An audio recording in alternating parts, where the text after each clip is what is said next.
ขอน้อมไว้แด่คุณพระศรีรัตนตรัยขอนอบน้อมแต่ญาท่านองค์พระยอดแก้วญาท่านใหญ่มางอนดำรงบุญที่เคารพถึงแม้ว่าพระท่านของเราจะจากพวกเราไปแต่คุณงามความดีคำเทศคำสั่งสอนของพระท่านใหญ่ยังฝังแน่นอยู่ในจิตใจของประชาชนลาวบรรดาเผ่าตลอดถึงการนำผักหลัดท่านใหญ่ถือว่าเป็นพระมหาเถระที่มีปฏิภาณโวหารเกือบจะกว่าทุกๆองค์ที่เห็นมาเพิ่นมีปัญญามีความฉลาดมีความกล้าหาญสามารถเทศให้การนำ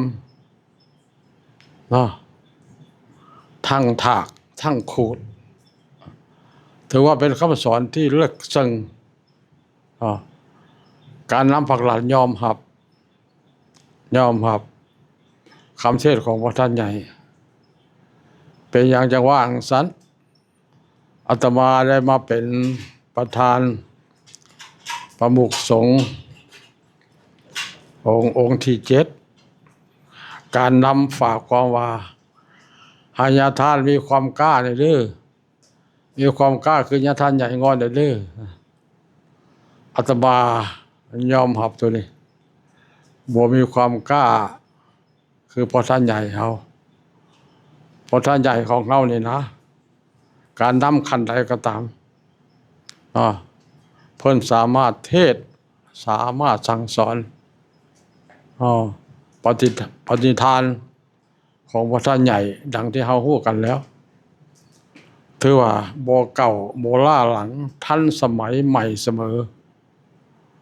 ปฏิบัติเวลาไหนได้รับผลเวลานั้นทุกยุคทุกสมัยคำสอนของพระท่านฟังแล้วได้คติเตือนใจได้ความรู้เพราะฉะนั้นในมื้อนี้ในฐานะที่ลูกศิษย์ลูกหาลูกหลานได้พร้อมเพรียงกันมารำลึกนึกถึงบุญคุณของพระท่านถือว่าเป็นลูกหลานที่ดีที่ประเสริฐพระพุทธเจ้าตรัสว่านิมิตตังสาธุรูปานังกตัญญูกตเวทิตาซึ่งแปลว่าการรู้จักบุญคุณของผู้มีพระคุณแล้วทำการตอบแทนเป็นเครื่องหมายของคนดีจะตอบแทนด้วยอมิตรบูชาก็ดีตอบแทนด้วยปฏิบัติบูชาก็ดีก็ถือว่าเป็นคุณทั้งนั้น